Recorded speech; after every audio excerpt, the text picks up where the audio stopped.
시간상을 보면 벌써 끝나야 될 시간인데, 이게 16주 과정으로 해서 한 번에 그냥 끝내야 머릿속에 탁 들어올 텐데, 이제 두 권을 끝내서 천천히 가도 너무 천천히 가는 거 아닌가 하는 마음도 듭니다. 여러분 홈페이지에 보면 90일 성경 통독이라고 있습니다. 이게 이번 주가 90일로 끝나요. 근데 우리는 다 읽지 못했지만 그래도 우리 목사님 말씀대로 차근차근 넘어가고 있습니다. 그래서 지난주에 우리가 출애굽기를 보았습니다. 창세기가 50장이라면 출애굽기가 몇 장이었나요? 40장. 그죠? 그리고 오늘 레위기를 시작하는데요. 레위기는 거기에 좀 더 덜해서 27장. 그래서 레위기 27장까지를 함께 나누려고 합니다. 자, 그러면 먼저 말씀 속에서 거하시는 하나님의 그 은혜 속에서 한 주간을 어떻게 살았는지요. 여러분 자료를 보면 지난주에 강의했던 부족했던 설명을 제가 추가시켰으니까 한번 보시기 바랍니다. 자, 먼저 시대로 본 구약을 우리가 이제 16주가 지나가면 한 번 더 설명을 해야 되기 때문에 한번 보실 필요가 있어요. 먼저 창조 시대부터 포로 귀환 시대까지 우리 한번 시대적으로 본 구약을 여러분 암기하는 대로 한번 보도록 하겠습니다. 자, 창조 시대. 큰 소리 한번 해보죠. 창조 시대. 그 다음에 뭐죠? 족장 시대. 족장 시대. 그 다음 출애굽 광야 시대. 출애굽 광야 시대 두 번씩 합니다. 다음 가나안 정복 시대. 가나안 정복 시대. 다음이 사사 시대. 사사 시대죠. 그 다음은 통일 왕국 시대. 그 다음 분열 왕국 시대. 분열됐으니까 포로로 잡혀가게 되죠. 포로 시대. 그리고 다시 돌아오게 되는 것을 포로 귀환 시대. 이렇게 얘기합니다. 그래서 성경을 보면 구약의 구조가 역사서, 시가서, 선지서 세 개의 구분으로 나눠지는데요. 먼저 역사는 흘러가는 거잖아요. 그렇죠? 시대적으로 흘러가는 걸 역사서라고 그러고, 시가서와 선지서는 흐름 속에 등장하는, 동시에 등장하는, 시대에 등장하는 그런 인물들로 기록되어 있는 것을 볼 수 있습니다. 그래서 역사서를 보면 창세기, 그죠? 창세기, 그러니까 족장 시대가 기록되어 있죠. 그 다음에 우리 말하는 창조시대 족장 시대까지 기록되어 있는 거죠. 다음 출애굽기는 어디 시대에? 출애굽 광야 시대 중에 출애굽까지의 광야, 다시 말하면 시내산까지 머무른 이야기를 기록해 놓은 책을 우리는 출애굽기다 이렇게 얘기합니다. 그 다음에 보는 것은요, 민수기입니다. 이제 우리가 레위기 다음에 민수기를 볼 건데, 민수기는 시내산에서 출발해서 모압 평지, 가나안 땅을 바라보는 모압 평지, 느보산에서 모세가 죽는 그 순간까지를 민수기입니다. 민수기. 38년 동안 방황하게 되죠. 그 과정을 기록한 것이 바로 민수기입니다. 그 다음에 가나안 정복 시대는 잘 아시다시피 여호수아가 모세로부터 바톤을 이어받아서 가나안 땅에 정복하는, 그리고 정복한 땅을 분배하는 사건, 그래서 여호수아서가 기록이 되어 있습니다.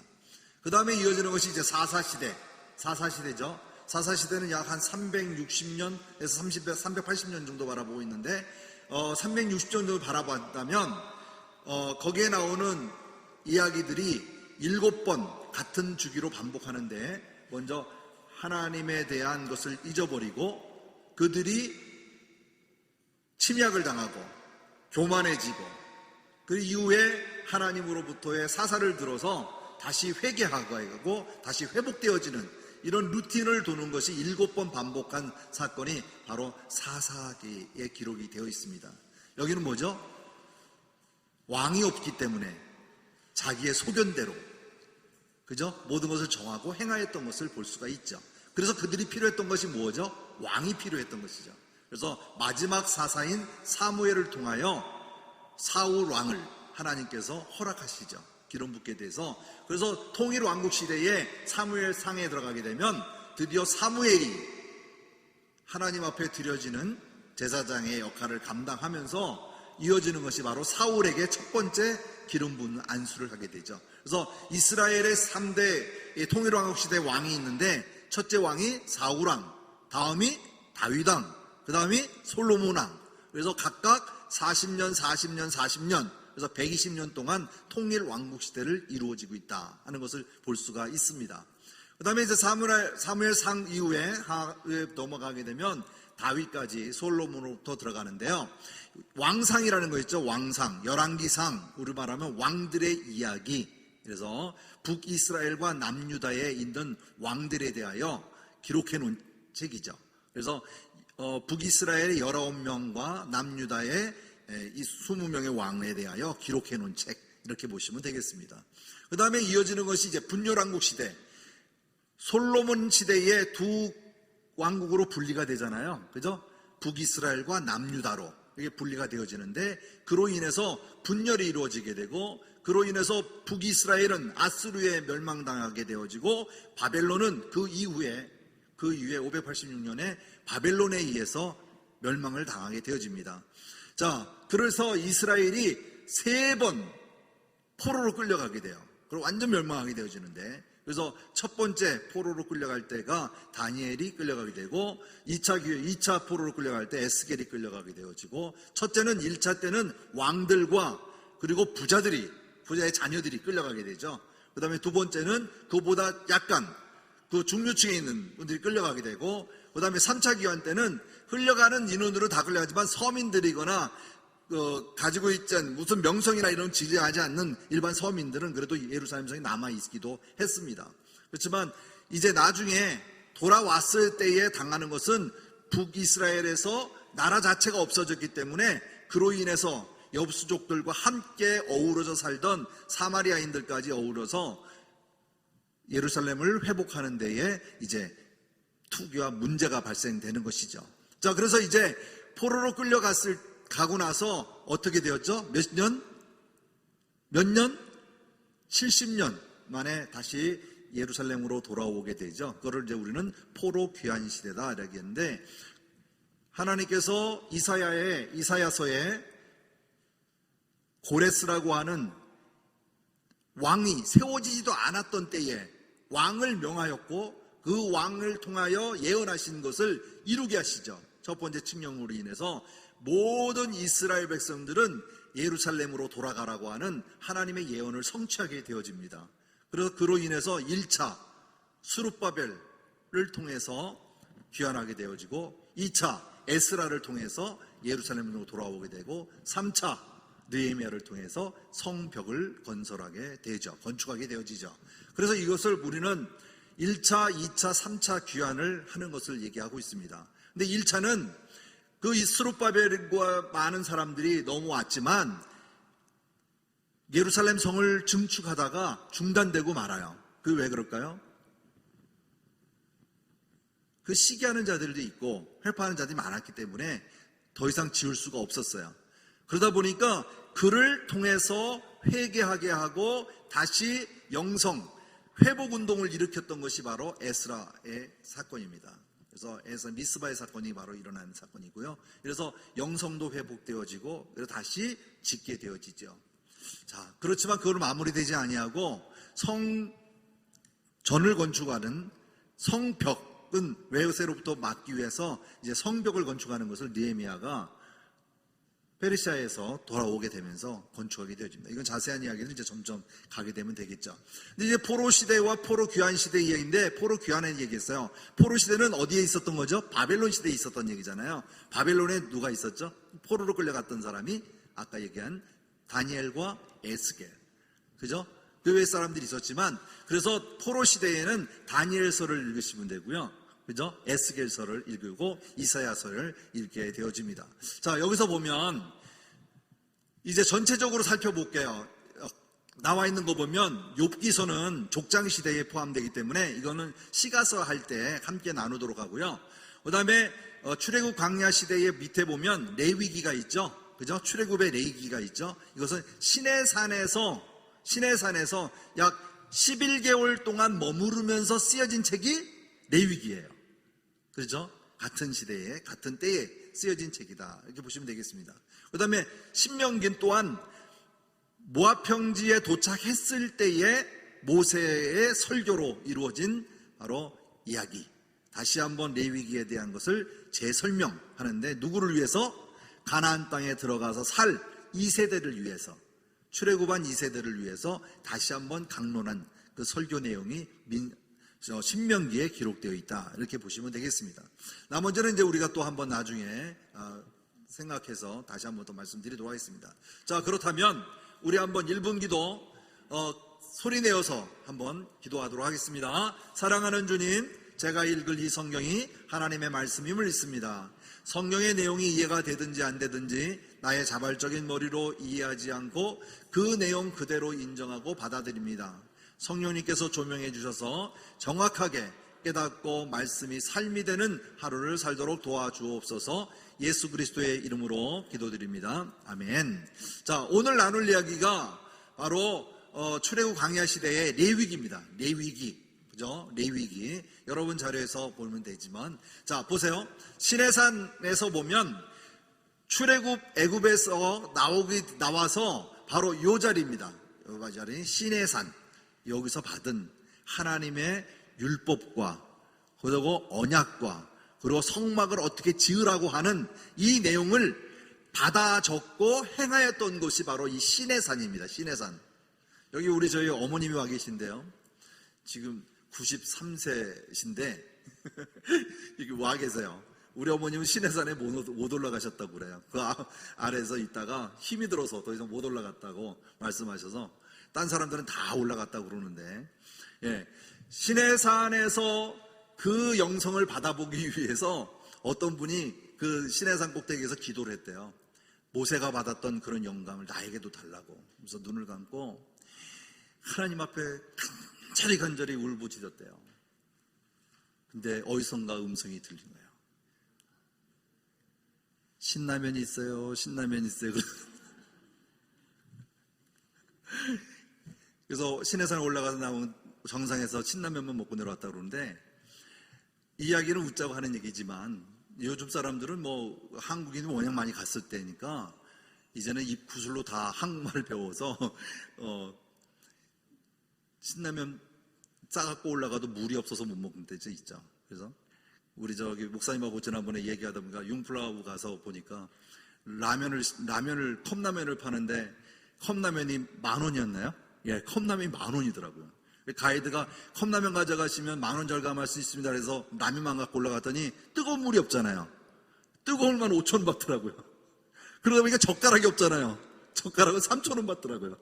결국은 라면만 부셔 먹고 내려왔는데, 그러니까 우리 모든 것이 이 준비하는 것도 필요하죠. 근데 이 모세는 올라갈 때에 다듬지 아니한 돌까지 준비해 올라가서 하나님으로부터 10계명을 받아갖고 내려옵니다.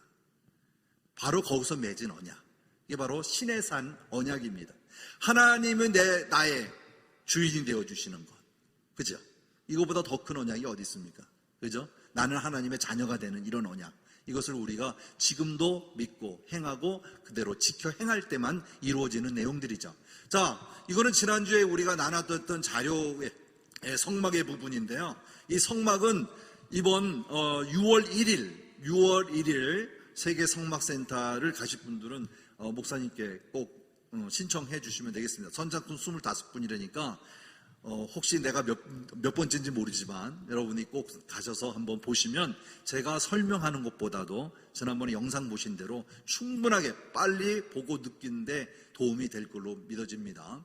자, 레위기 시작하면서 한번 레위기에 대한 개요에 대한 이야기를 한번 들어보도록 하겠습니다. 한번 틀어봐 주실래요? 제가 클릭할까요?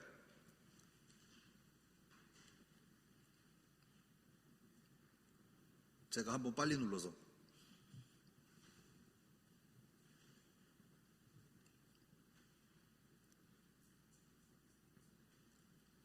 레위기, 성경의 세 번째 책으로서 노예였던 이스라엘이 출애굽한 직후가 배경입니다. 이때 하나님은 그들을 시내산 앞에 데려와 언약의 관계로 초대하시지만 그들은 금세 반역하여 언약을 깨뜨려 버리죠. 자신의 영광스러운 임재가 이스라엘 가운데 거하길 원하신 하나님은 성막의 형태로 와주셨는데 그들의 죄로 인해 이 관계는 손상되고 맙니다. 그래서 출애굽기 끝부분에 모세가 이스라엘을 대표하여 하나님이 임재하시는 회막으로 들어갈 수조차 없었던 거죠. 레위기는 이런 근본적인 문제를 상기시키며 시작합니다. 여호와께서 회막으로부터 모세를 부르시되 과연 죄와 이기심으로 가득한 이스라엘이 어떻게 거룩하신 하나님과 화해할 수 있을까요? 이 책에 방법이 있습니다. 자비로운 하나님이 죄로 물든 타락한 백성에게 거룩한 임재 안에 살 방법을 알려주시거든요. 여기서 잠시 하나님은 거룩하시다라는 정말 중요한 개념을 살펴보죠. 이게 이 책을 이해하는 기초거든요. 거룩이라는 말은 구별됨 또는 독특함이라는 의미인데 성경에서 하나님이 모든 것과 구별되시는 이유는 만물의 창조주이자 생명의 주관자라는 특별한 역할 때문입니다. 그러므로 거룩하신 하나님 주변의 공간 역시 거룩한 곳이며 이곳은 하나님의 선함, 생명, 정결, 공의가 넘치죠. 그래서 불의하고 범죄한 이스라엘이 하나님의 거룩한 임재 안에 살려면 거룩해져야 하는 겁니다. 즉, 그들의 죄를 해결해야 하는데 레위기의 역할이 바로 그거죠. 이 책은 매우 놀라운 대칭 구조를 이루고 있습니다. 이스라엘이 하나님의 임재 안에 거할 수 있는 세 가지 방법을 제시하는데요. 맨 앞과 뒤에선 이스라엘이 하나님의 거룩한 임재 가운데 행해야 했던 의식을 설명하고 다음으로 하나님과 이스라엘의 중재자인 제사장의 역할에 초점을 맞춘 후 다음에는 이스라엘의 정결함에 대해 양쪽에서 짝을 이뤄 설명합니다. 그리고 책의 중앙에선 핵심 규례인 속죄일을 소개함으로써 책 전체를 연결하고 마지막은 모세가 백성에게 신실하게 언약을 지키라고 당부하는 짧은 내용으로 끝납니다. 그럼 자세히 살펴보죠. 첫 부분은 이스라엘이 드려야 할 5가지 제사의식에 대한 설명인데요. 이 중 2가지는 이스라엘 백성이 하나님께 받은 것에 대해 감사의 의미로 되돌려드리는 상징적인 제사이고 나머지 3가지는 하나님께 사죄하는 각기 다른 방법입니다. 이스라엘 백성이 살아있는 동물의 피를 바치며 자기 죄로 인해 하나님의 선한 세상에 더 많은 악과 죽음을 불러왔다고 고백합니다. 그러나 그를 멸하는 대신 용서하길 원하시는 하나님은 상징적으로 동물을 죽게 함으로써 인간을 속죄하십니다. 즉, 죄를 덮어주시는 거죠. 이스라엘 민족은 이러한 제사의식을 통해 하나님의 은혜와 공의, 그리고 악의 심각성과 결과를 항상 기억했던 겁니다. 의식에 대한 2번째 부분은 이스라엘의 7절기에 대한 건데요. 각 절기는 하나님께서 이집트 노예였던 이들을 어떻게 구하시고 광야로 이끌어 약속의 땅까지 인도하셨는지 이야기합니다. 이스라엘은 이 절기들을 정기적으로 기리며 자신들이 누구고 그들에게 하나님이 누구신지를 기억했습니다. 이제 이스라엘의 제사장에 대한 내용입니다. 아론과 그의 아들들이 처음으로 이스라엘을 대신해 하나님의 임재에 나아가도록 위임을 받고 맞은편에선 제사장이 갖춰야 할 자격에 대해 설명합니다. 제사장은 최고 수준의 도덕성과 의식적 거룩함을 요구받았는데 이는 그들이 하나님 앞에서는 백성을, 백성 앞에서는 하나님을 대표했기 때문이죠. 제사장의 거룩함이 왜 그리 중요한지 살펴보기 위해 앞부분 아론 가족의 위임식 직후로 돌아와 보겠습니다. 그의 2 아들은 하나님의 임재 가운데 지켜야 할 규례를 어긴 벌로 하나님의 거룩한 불에 삼켜 그 자리에서 죽고 마는데요. 하나님의 거룩한 임재 안에 사는 삶에 무시무시한 역설이 아닐 수 없습니다. 그의 거룩하심은 순전한 선이기에 이를 거역하고 모욕하는 자는 위험에 처하게 되기 때문이죠. 그래서 이토록 이스라엘의 제사장과 온 이스라엘 백성의 거룩함이 중요한 건데요. 다음 내용이 이에 대한 설명입니다. 11장부터 15장은 온 이스라엘 백성에게 요구되는 정결 의식을, 18장부터 20장은 도덕적 정결에 대해 설명합니다. 정함과 부정함의 개념에 대해 들여다보죠. 하나님은 거룩하시고 구별된 분이십니다. 그래서 그분의 임재로 들어가려면 이스라엘도 스스로를 거룩하게 해야 하는데 이를 깨끗하거나 정결한 상태라고 부릅니다. 반면 거룩하지 않으면 누구도 하나님의 임재에 접근할 수 없는데 이는 더럽거나 불결한 상태라고 합니다. 이스라엘 백성은 체액과 접촉하거나 피부병이 생기거나 곰팡이나 균을 만지거나 주검을 만짐으로써 부정해졌습니다. 이것들은 모두 죽음, 즉 생명의 상실과 관련이 있는데 여기에 중요한 상징이 담겨 있습니다. 누구라도 죽음과 접촉하면 그것이 전염되어 부정해진다는 말이죠. 죽음이 하나님의 거룩과 반대되는 이유는 그분의 본질이 생명이기 때문이고요. 그러니까 핵심은 부정함은 죄악도 아니고 잘못된 것도 아니라는 겁니다. 이런 것들과 접촉하는 건 일상에서 자연스레 일어나고 부정함도 일시적일 뿐이죠. 1, 2주만 지나면 끝나니까요. 죄악이고 잘못된 것은 바로 이러한 죽음과 부정의 상징들을 몸에 지닌 채 하나님의 임재로 나아가는 겁니다. 그러진 말아야겠죠. 마지막으로 먹으면 부정해지는 동물도 있었는데요. 여기서 유대인의 음식법 코셔가 등장했습니다. 왜 특정 동물을 부정하다고 금하셨는지에 대해서는 의견이 분분합니다. 위생적 차원이다, 문화적 금기다 등 명확한 설명은 없지만 기본적인 요지는 분명한데요. 이처럼 세밀한 문화적 상징을 통해서 이스라엘 백성은 하나님의 거룩하심이 삶의 모든 영역에 영향을 미친다는 걸 기억할 수 있었던 겁니다. 여기에 대칭되는 부분이 이스라엘의 도덕적 정결인데요. 하나님은 이스라엘에게 가나안 민족과 다르게 살라고 요구하셨습니다.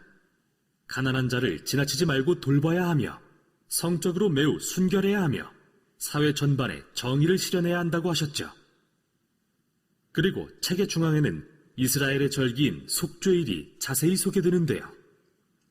분명히 백성 중 누군가는 죄를 짓거나 불순종을 하고도 제사를 드리지 않았을 수 있기에 대제사장은 1년에 한 번씩 2마리의 염소를 잡아 한 마리는 백성의 죄를 대신하는 속죄 제물로 바치고 다른 한 마리는 희생의 염소로 삼았습니다. 제사장이 이스라엘의 죄를 고백하고 이 염소에게 그 죄를 전가한 뒤 광야로 내보내는 상징적인 의식이었죠. 백성의 죄와 그 결과를 없애고 자신과 화목하게 살게 하시려는 하나님의 마음이 정말 잘 드러나는 장면입니다. 레위기는 모세가 이스라엘에게 언약을 신실하게 지키라고 당부하면서 끝을 맺는데요. 너희가 하나님이 주시는 평화와 풍요의 복을 누리려면 이 모든 율법을 지켜야 한다. 그러나 불순종하여 하나님의 거룩을 더럽히면 그게 재앙, 곧 아브라함에게 약속하신 땅에서 추방될 것이라는 경고였죠. 레위기가 성경 전체에서 어떤 역할을 하는지 알고 싶으신가요? 그럼 다음 책인 민수기의 첫 문장을 보십시오. 여호와께서 회막에서 모세에게 말씀하여 이르시되. 이제 모세는 이스라엘을 대표하여 하나님의 임재로 나아갈 수 있게 된 겁니다. 그게 레위기가 한 일이죠. 이스라엘의 자, 잘 보셨죠?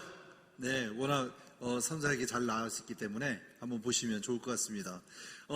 민수기에 들어가기의 첫 장과 그 다음에 레위기의 시작 부분, 지난주에 마지막 할 때 제가 출애굽기 50장을 마지막에 읽었어요. 그죠? 하나님의 임재에 대하여 불구름과 구름기둥에 대해서 얘기했거든요.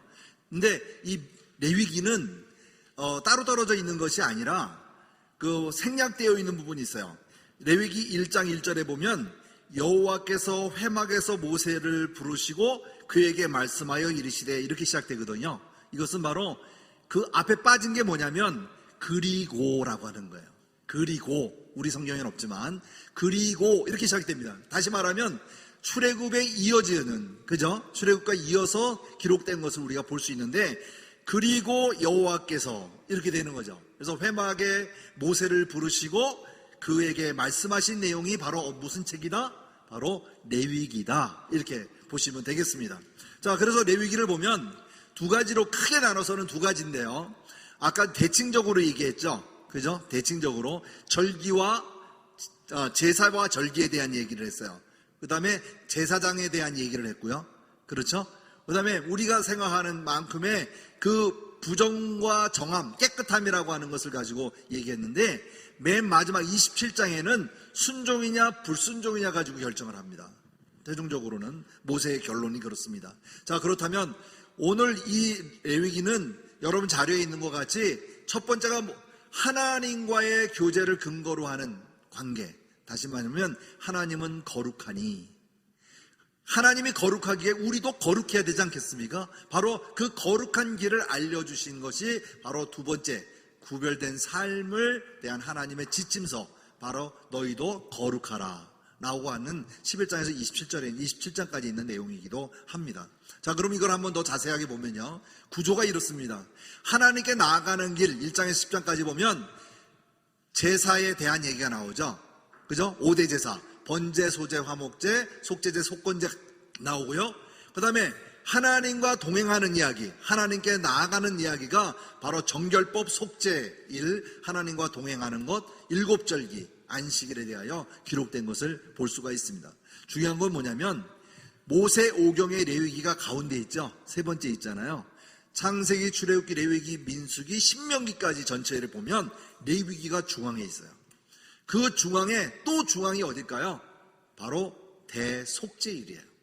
이게 대칭구조로 되어 있는 걸 볼 수 있습니다. 다시 말하면 속죄일이 얼마만큼 중요하다는 것을 오늘 이 시간에 시간이 되는 대로 짚어보도록 하겠습니다. 자, 그렇다면 레위기의 핵심 주제가 무엇일까요? 아까도 얘기했죠. 하나님은 거룩하시다. 하나님이 거룩하시기 때문에 우리도 거룩해야만이 하나님을 만날 수 있는 것이죠. 그렇죠? 그래서 우리가 거룩하기 위해서 어떻게 해야 되는가를 기록해 놓은 것이 바로 레위기인데요. 바로 거룩입니다. 구별되다. 그죠? 뭐라고요? 구별되다. 그죠? 거룩은 구별되다. 이렇게 볼 수 있습니다. 자, 그 다음에 또 한 가지 보면 거룩은 첫 번째 하나님에 대한 속성이다. 이렇게 얘기할 수 있죠. 그래서 한 분만이 영광스럽고 온전한 도덕적 순수성을 가지고 있고 하나님의 법에 우리는 즐겨 순종하는 것, 그리고 세속과 구별된 삶을 살아가기 위해서 거룩하심에 대한 이야기가 기록된 것을 살펴볼 수 있습니다. 이스라엘 백성들이 어떻게 해서 나오게 했죠? 하나님이 데려 나온 이유가 바로 구별되기 위해서, 하나님의 백성으로 구별된 삶을 살기 위해서 출애굽을 시킨 것이죠. 자, 그렇다면 이 내용이 레위기 11장 45절 말씀에 오늘 주제 말씀이기도 한데요. 한번 읽어볼까요? 나는 너의 하나님이 되려고. 시작. 나는 너의 하나님이 되려고 너희를 애굽 땅에서 인도하여 낸 여호와라. 내가 거룩하니 너희도 거룩할지어다. 내가 거룩하니 너희도 거룩할지어다. 이것이 바로 핵심의 주제입니다. 그 다음에 이제 구절로 보면요. 18장 2절에서 5절까지 있는 말씀인데 이건 우리가 한번 다 같이 읽어야 될 것 같습니다. 자, 18장 2절 말씀 한번 한 절씩 읽어볼게요. 시작. 너는 이스라엘 자손에게 말하여 이르라. 나는 여호와 너의 하나님이니라. 너희는 너희가 거주하던 애굽 땅의 풍속을 따르지 말며 내가 너희를 인도할 가나안 땅의 풍속과 기로도 행하지 말고 너희는 내 법도를 따르며 내 기류를 지켜 그대로 행하라. 나는 너의 하나님 여호와니라. 너희는 내 규례와 법도를 지키라. 사람이 이를 행하면 그로 말미암아 살리라. 나는 여호와이니라. 다시 말하면 앞으로 행해야 될 일에 대하여, 다시 말하면 애굽 땅의 풍속도 따르지 말고 가나안 땅에 들어가서도 풍속과 규례를 행하지 말라라고 얘기하고 있습니다. 그렇죠? 그리고 법도를 따르되 내 규례를 지켜 그대로 행하라. 바로 누구의 말이라고요? 여호와의 말씀이라는 것을 강조하고 있는 것을 볼 수가 있습니다. 이 말을 지켜 행하면 너희는 살 것이다. 하지만 지키지 아니하면 어떻게 된다고요? 반대로 너희는 죽을 것이다. 이렇게 얘기하는 것이죠. 그래서 하나님께서 우리에게 주신 규례와 법도를 지켜 행할 때에 하나님께서 우리를 살게 하시겠다. 바로 이 말씀입니다. 이것이 바로 레위기가 갖고 있는 핵심의 구절이기도 합니다. 역사학자인 이 토마스 아퀴너스의 이 율법을 세 가지를 보면요. 모세오경에 나와 있는 총 율법의 조항을 613개의 조항을 얘기하고 있습니다. 나중에 한번 인터넷 찾아보시면 이것도 법인가? 이것도 율법에 포함되는 것일까? 할 정도로 많은 이야기가 법이 제정되어 있는 걸 볼 수 있습니다. 내가 걸어가는 것조차도, 그죠? 안식일 날 거리를 어느 정도만 정해놓고 그것을 지나가게 되면, 벗어나게 되면 그것도 죄가 되거든요. 이러한 것까지 다 규례로 만들어서 지키고 있는 것이 바로 유대인들입니다. 자, 의식법, 제사와 성결법에 관한 얘기가 출애굽기 35장에서 40절까지 나오고 40장까지 나오고 레위기 1장에 10장까지 나오는데 의식법이죠. 이 의식법은 예수님에 의하여 완성된 법입니다. 오늘날에는 그 의식이 사용되지 않지만 그가 갖고 있는 정신은 변함이 없습니다. 두 번째가 뭐냐면 시민법입니다. 생활법과 형법, 민법 여러 가지 법이 있는데 레위기 11장에서 27장까지 기록되어 있는 내용인데요. 이것도 마찬가지로 예수님이 오실 때까지만 유효했어요. 하지만 지금 시대의 변화에 따라서 지금은 실효성이 없지만 그 정신만은 아직도 갖고 있다는 것을 우리가 기억해야 할 것 같습니다. 그 다음에 세 번째, 십계명입니다. 이거는 우리는 도덕법이라고 하는데요. 이것은 앞으로 다시 오실입니다. 다시 오실 그날까지 1.1을 변하지 않는 것이 바로 하나님의 우리에게 주신 10가지 계명, 십계명입니다. 바로 이 말씀 우리가 자세히 살펴보면 하나님 나라의 삶의 기준이 되는 것이 바로 십계명입니다. 삶의 기준, 우리가 어떻게 살아야 될 것이고 하나님의 자녀로서 우리가 어떻게 이 세상에 세속화된 이 세상 속에서 구별돼 살 수 있을까 하는 것을 삶의 기준점으로 잡는 것이 뭐라고요? 십계명입니다. 두 번째가 뭘까요?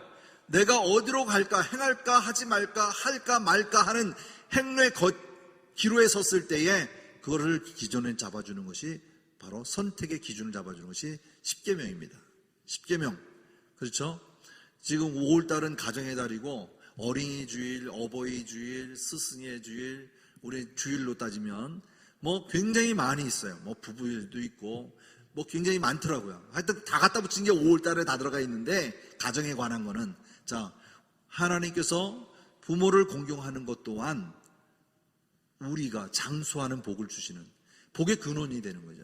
다시 말하면 하나님은 우상 숭배와 자기 섬기는 신을 만들지 말라고 하는 이것이 얼만큼 중요한지는 지난번에 말씀드렸어요. 그렇죠? 이것을 행할 것과 행하지 않는 것에 대한 기준은 어디에다 물어봐라? 어디에다 비춰봐라? 십계명에 비교해 보시면 되겠습니다. 다음 바로 마지막 날 심판의 기준이 되는 것이 바로 십계명이라는 것을 우리가 기억해야 할 것입니다. 자, 그 다음에 이제 우리가 주어지는 것이 레위기 하면 오제사 7절기입니다. 다른 건 다 잊어버려도 오제사 7절기 따라합시다. 오제사 7절기 이거는 기억하셔야 됩니다. 오제사와 7절기 레위기에 나타난 절기 3대 절기라고 뭐 표시된 건 여러분 참조하시면 될 것 같고요. 자, 먼저 레위기에 나타나 있는 5대 제사를 한번 살펴보겠습니다. 먼저 번제입니다. 번제.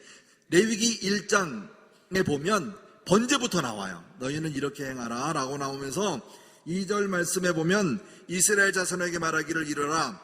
너희 중에 누구든지 여호와의 예물을 드리려거든 가축 중에서나 소나 양으로 예물을 드릴지라 라고 하면서 첫 번째 번제에 대한 이야기가 시작이 되어집니다. 자, 볼까요? 가운데 나를 보면 동물의 가죽을 제외하고 모든 부위를 태워서 드리는 제사를 우리는 번제다 이렇게 얘기합니다. 번제. 그래서 여기는 생활의 형편에 따라서 숫송아지와 순양과 순염소, 그 다음에 산비둘기, 집비둘기, 새끼 등을 드리게 되어 있어요. 그죠? 가난한 자는 산비둘기와 집비둘기 같이 작은 것으로 살 수 있는 이런 것들을 드리게 되어지고, 자, 그래서 소제 같은 경우를 볼게요. 소제는 뭘까요? 2장에 나옵니다. 곡물을 이용한 제사인데 유일하게 피가 없는 제사예요. 곡물로 드리는 제사. 이걸 뭐라고요? 소제입니다. 소제. 그래서 번제, 소제 이렇게 해서 우리가 소제는 곡물로 드리는 제사. 그래서 거기에 보면 고운 가루, 유황, 기름, 소금, 그죠? 이렇게 들어가죠. 그 다음에 제사장은 제물의 일부분만 불살라 기념물로 드렸고, 소제는 번제와 같이 화목제도 같이 쓰이기도 한 것을 볼 수가 있습니다. 자, 그 다음에 세 번째가 이제 화목제인데요. 화목제는 하나님과 사람 사이의 평화를 위하여 드리는 제사를 화목제다 이렇게 얘기합니다. 그래서 이것은 하나님의 은혜에 감사하는 경우, 또 우리의 기도를 서원하는 경우에 제물을 소와 양과 염소, 암수 모두 가능하도록 화목제에서는 사용했습니다. 다시 말하면 이 화목제는 드리는 자와 받는 자 모두가 다 함께 나누어 먹을 수 있는 유일한 것이었죠. 그래서 화목제입니다. 예수님은 화목제물이 되어주신 것이죠. 그렇죠? 그래서 화목제물에 대한 의미가 나오는 것입니다. 자, 그 다음에 네 번째가 뭐죠? 속죄제입니다. 4장에 나오는 게 속죄제인데, 죄를 용서받기 위한, 죄를 속하기 위한 드리는 제사가 바로 속죄입니다. 속죄제. 그래서 이거는 또한 드리는 제물에 따라서 신분의 차이에 따라서 드리는 제물이 바뀌는데, 제사장과 온 백성은 수송아지를 드리게 되어지고요, 족장은 수염소, 평민은 암염소, 어린 암양, 가난한 자는 비둘기 2마리, 고운 가루 10분의 1 에바, 그죠? 1리터 정도를 드리게 되어집니다. 자, 바로 이 속죄제, 죄를 속하기 위해서 드려지는 제사, 그죠? 이것은 뭘까요? 예수님의 희생 어린 양, 그죠? 드려지는 바로 이 속죄의 제물이 됐던 것이죠. 자, 그 다음에 마지막 5번째 속건제입니다. 속건제인데요, 이것은 5장에 나오는데, 하나님의 성물을 범했거나 계명을 어겼을 때 드리는 것이 바로 속건제입니다. 특히 이웃에게 손해를 끼쳤을 때 드리는 제사가 바로 속건제예요. 남의 것을 탐했거나 갚지 않았거나 이랬을 때, 그랬을 때 어떻게 드려야 된다고요? 본래의 금액보다 5분의 1을 더하여 드려야 하는 것입니다. 5분의 1을 더하여서 그것을 드려야 합니다. 그리고 제물은 오직 암양이 아닌 순양만 드리도록 되어 있습니다. 조건을 보면 많이 있죠, 그죠? 나눠져 있는 것을 볼 수 있죠. 그래서 전자에 보면 번제, 소제, 화목제, 속죄제, 속건제까지 이렇게 5개의 제사를 보면 모두 드리는 제물이 다르고, 그리고 어떨 때에 드려야 되는 것이 다릅니다. 그래서 만약에 제사를 드리기 위해서 양과 염소를 데리고 왔을 때에 내가 어떻게 무엇을 하겠다라고 제사장에게 얘기를 하면서 그 제물에 대하여 안수하고 그로 인하여 죄를 묻는 거죠. 그죠? 모두 전가시키는 내용이 바로 이 오제사에 다 포함되어 있는 내용입니다. 다시 한번 해볼까요? 번제, 소제, 화목제, 속죄제, 속건제. 네, 그래서 5제사입니다. 5제사. 5가지 제사. 이거는 우리가 알고 있어야 합니다. 그래서 왜 알아야 되냐 하면, 신약의 히브리서에 보면 구약에는 레위기가 하나님의 드리는 제사법이 나온다면 이거를 푸는 열쇠가 어디에 있다고요? 히브리서에 그대로 나옵니다. 그렇기 때문에 신약은 잘하는데 구약을 모르는 분은 성경 전체를 모르는 거예요. 그죠? 그래서 이 구약에 대하여 우리가 이 레위기의 제사법이나 절기나 모든 과정을 우리가 알지 못한다면 신약 또한 이해하기가 어렵다는 것을 우리가 발견할 수가 있는 것이죠. 그래서 여기 보면 하나님께서 예수님을 들어 우리의 죄를 감당하도록, 우리의 죄예요, 우리 죄를 감당하도록 하신 것은 무슨 죄다? 속죄제의 의미를 두고, 이로 인하여 하나님과 나와 화평케 되어지는, 그죠? 연합되어지는, 하나가 되어지는 이것을 드린 것이 바로 화목 제물이 되신 것이죠. 바로 이것을 하나로 만드신 것이 바로 예수님이에요. 그죠? 이것이 이제 우리가 정가의 방법 통해서 드러나게 되어집니다. 자, 그 다음에 이 정신은 말이죠, 우리가 자세히 볼 필요는 없지만 그 나용상에 보면 번제, 자기의 중심을 내려놓고, 소제, 자기의 희생과 봉사, 나눔, 화목제를 얘기하는 것이고요, 회개와 자백을 속죄제에 대한 얘기고요, 속건제, 타인의 재산 존중, 그리고 이웃의 관계 속에서 일어나는 것이다, 이렇게 보시면 되겠습니다. 우리가 영화 중에 예전에 한번 나왔던 중에 밀양이라는 영화 보셨나요? 그때 거의 다 많이들 보셨던 것 같아요. 기독인들은 보고 나서 도대체 뭔 얘기를 하는 건지 이야기도 굉장히 많이 있었어요. 그죠? 살인을 범한 사람은 교도소에서, 그죠? 자기는 예수를 믿고 다 용서함을 받았다고 얘기를 하고 있고, 그동안 남편을 잃은 아내는, 그죠? 그를 용서해 주기 위해서 마지막으로 재소자를 찾아갔는데 이미 그 사람은 용서를 받은 거예요. 그랬을 때의 갈등, 이러한 내용들이 밀양에 나오거든요, 이 영화 속에서. 그랬을 때 우리 기독교인들은 어떻게 봐야 될 것인가 해서 많은 얘기를 주고받았습니다. 여기에 딱 걸리는 게 하나 있죠. 나만 용서받으면 되나요? 어디에 걸릴까요?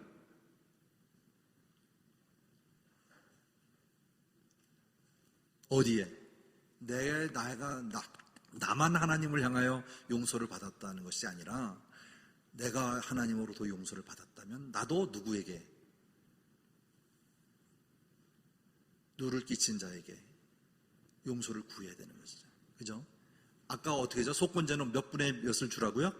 5분의 1을 더하라고 하는 것 같이 하나는 해결됐어도 하나가 해결되지 않은 것으로 미완성으로 끝난 것을 볼 수가 있습니다. 자, 우리도 마찬가지예요. 남의 것을 해하거나 등해했을 때, 그리고 교회에서나 가장 많이 일어나는 문제가 이 개인 관계 속에서 일어나는 사건들이 굉장히 많이 있습니다. 그래서 법에 보면 세 사람의 증인을 세우잖아요. 그죠? 증인을 세워서 하는데 우리가 교회에서 제사장에게 얘기를 할 때, 교회에서보다도 제사장에게 얘기할 때 제 용서함을 받았다라고 할 때에 어떻게 얘기를 받습니까? 용서함을 받았을 때 내가 아무리 가서 죄송합니다, 내가 잘못했습니다, 내가 5분의 1을 더 주더라도 내가 용서를 해주십시오 해도 상대가 용서를 안 해주면 용서된 겁니까? 내가 5분의 1, 10분의 1을 100분의 1 준다 하더라도, 더 많은 것을 준다 하더라도, 2분의 1을 해서 전부 다 준다 하더라도 어떻게 될까요? 더 해주더라도 상대가 용서를 안 해주면 용서가 되지 않는 거예요. 그래서 갈 때마다 증인을 데리고 가는 겁니다. 한 번 가서 용서를 구했는데 그쪽에서도 아님이랍니다. 또 데려가서 그것을 3번 반복적으로 상대가 거부했을 때에 그것을 돌아와서 제사장이 인정해 주는 것입니다. 그래서 증인을 세우는 거예요. 우리가 하나님 앞에 바로 서는 것은 지금은 그런 일이 없지만 아직도 그의 정신은 유효하다는 것을 우리가 기억해야 합니다. 그래서 하나님 앞에 법을 세우고 말씀을 지켜 행하는 것에 있어서는 우리가 지켜 행할 때 반드시 하나님의 관계에서만 내 자신이 용서함을 받은 것으로 끝나는 것이 아니라 남을 위하여 타인에 대한 존중에 대한 이해관계가 없었을 때는 용서를 구해야 되는 거예요.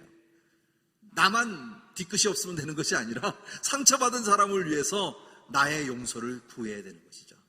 이것이 우리 교회에서도 가장 많이 필요하고 사회생활하면서도 굉장히 많이 필요한 것이 바로 여기에 있습니다. 나만 떳떳하, 나만 깨끗해지는 것으로 끝나는 것이 아니다 하는 것이죠.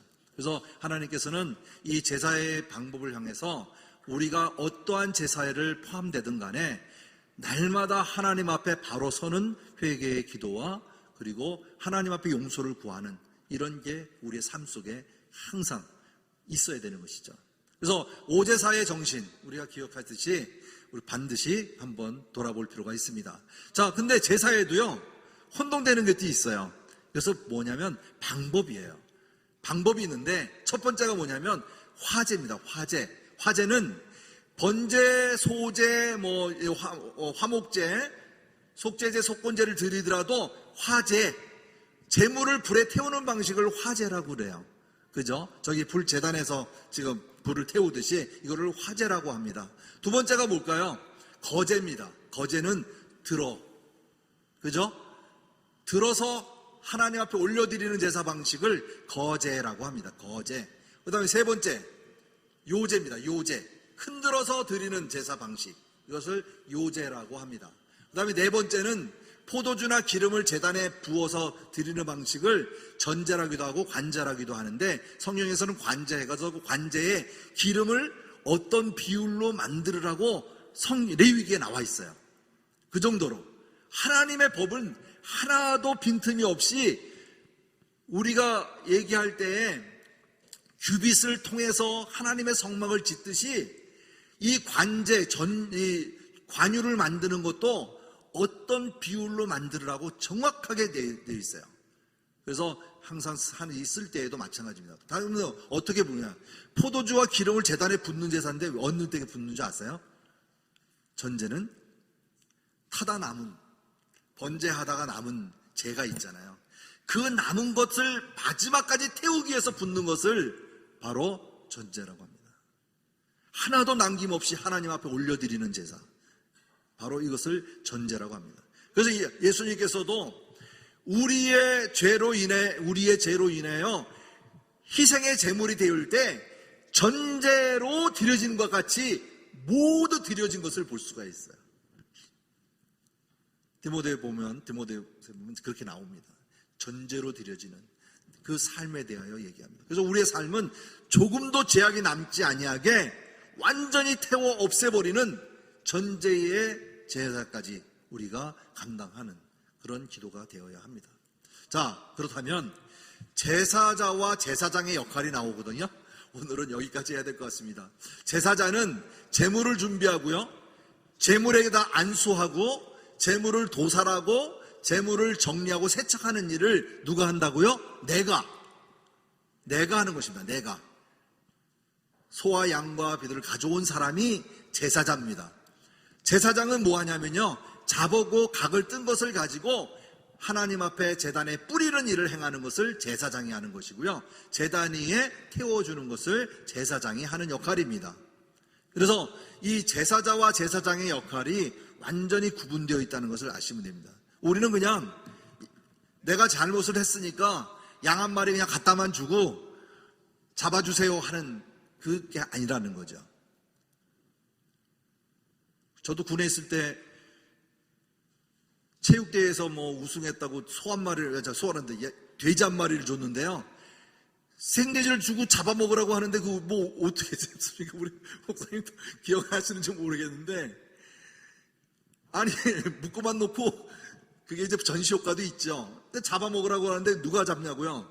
저 서울 사람이라고 잡지도 못하고 전부 다 그냥 둘러 그냥 막 구경거리를 하고 몽댕이만 들고 왔다 갔다만 했지 잡을 방법이 없었는데, 역시 그래도 촌 사람들이 잘 잡더라고요. 네. 근데 한 번에 안 죽더라고요. 온 피두성이 다 될 정도로 그렇게 해서 잡더라고요.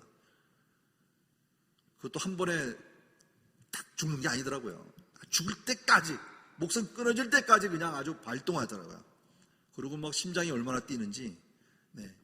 그래서 하여튼 맛있게 먹었지만 일단은 잡는데 보통이 아닙니다. 그거를 내 죄를 위하여 내가 잡았다는 걸 생각해 보면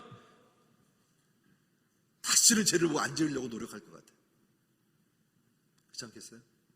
이 이야기는 다음 주에 이어가도록 그렇게 하겠습니다. 자, 오늘 주신 말씀, 레위기에서 중심 내는 말씀, 내가 거룩하니 너희도 거룩하라. 구별된 삶을 위하여 하나님이 거룩하기 때문에 하나님 앞에 가까이 가기 위해서는 내가 거룩해져야 하는 것입니다. 이해되시죠? 그래서 우리가 하나님 앞에 나아가는 방법에 대하여 우리가 오늘 나누었습니다. 그래서 이 제사 방법을 암기했지만 중요한 것은 이로 인하여 얻어지는 것이 바로 말씀 속에 거하시는 주님이라는 것을 우리가 꼭 기억하시면 부탁드리겠습니다. 제가 이 PPT 자료를 만들면서 원래 PPT 자료는 이렇게 자세한 내용들을 잘 쓰지 않아요. 설명으로 대신하는데 기존 자료를 보니까 여러분 자료 줘봐야 뭔 얘기인지도 모르고 그 같아요. 그래서 그냥 제가 우리 전도사님한테 몇 번 수정했습니다. 이렇게 하면 안 되겠다. 자료는 자료도 남아야 되니까 그냥 계속 첨가시키고 해가지고 프린트물로 더 많이 드리는 게 낫겠다 해가지고 몇 번 다시 또 수정해서 드린 겁니다. 그러니까 이해하시고요. 혹시 다음 주에 또 제가 보충할 거 있으면 빼먹으면 또 다음에 추가 보충 자료로 드리도록 하겠습니다. 사실은 여기 몇 분도 교재를 갖고 있어요. 이 교재를 갖고 계신데 지금 그 교재대로 안 하고 있다는 거 아시죠? 그냥 제가 준비한 대로 가고 있으니까 참조하셔서 한번 보시고요. 나중에 기회 있으면 통독에 대한 것은 나중에 한번 짚어보면 좋을 것 같습니다. 이로 인해서 오늘까지 레위기의 전반부를 했다고 보시면 되고요. 그래서 다음 주에 될 수 있으면 레위기를 마치려고 합니다. 그 다음에 이어지는 것이 민수기인데요. 민수기를 이어서 우리가 어떻게 가나안 땅을 향하여 출발했는지 이제 가봐야 되지 않겠어요? 그래서 다음 주까지 레위기를 마치고 하도록 하겠습니다. 여러분 자료 보면 뭐 동그라미가 있고 뭐 있죠. 흠없는 제사 뭐 이런 것들은 신학적인 논리를 제가 그림으로 표현한 거거든요. 그래서 나중에 설명할 때 좀이라 도움이 됐으면 좋겠다 해서 그려놓은 거니까요. 나중에 설명에 한번 도움을 받았으면 서로 좋겠습니다. 우리 함께 기도하겠습니다. 내 삶을 돌아보면서 일주일 동안도 우리의 삶이 진짜 거룩한 삶으로, 구별된 삶으로 살아가기를 간절히 구하는 우리 기도가 되었으면 좋겠습니다. 오늘도 드려지는 하나님 앞에서 바로 서는 자로서 그 삶이 온전하게 바로 설 수 있도록 이 시간 우리 함께 기도하고 제가 기도하겠습니다. 사랑의 하나님, 고맙고 감사합니다. 우리의 삶 속에 거하시는 주님을 마음에 모시고 항상 동행하는 삶으로, 항상 주님과 기쁨으로 아버지 하나님 삶 속에서 거하는 주의 놀라운 은혜를 경험하도록 도와주옵소서. 오늘도 레위기를 통해서 세우신 주의 약속을 우리가 바로 알게 하시고 그 말씀 따라 우리가 준행하며 그 말씀에 따라서 정신을 바로 알고 항상 주께서 주시는 그 사랑을 감사하며 또한 베푸신 그 은혜를 기억하게 도와주옵소서. 오늘도 주님께서 거룩하심에 우리도 거룩해지는 삶을 살아가기 위해 하나님께 가까이 나가는 우리 모두가 되도록 은혜 베풀어 주옵소서. 감사합니다. 사랑의 하나님, 감사합니다. 우리의 삶 속에 거하시는 주님께 감사와 찬양과 경배를 들려드립니다. 언제나 주의 말씀 속에 거하시는 주님께서 우리 내 마음 속에, 삶 속에 거하셔서 무슨 일을 행하든지 간에 또는 어느 곳에 있든지 간에 구별된 자로서의 삶을 살아가도록 도와주옵시고 하나님을 가까이 하는 삶을 우리가 더욱더 기쁨으로 나아갈 수 있도록 축복하여 주옵소서.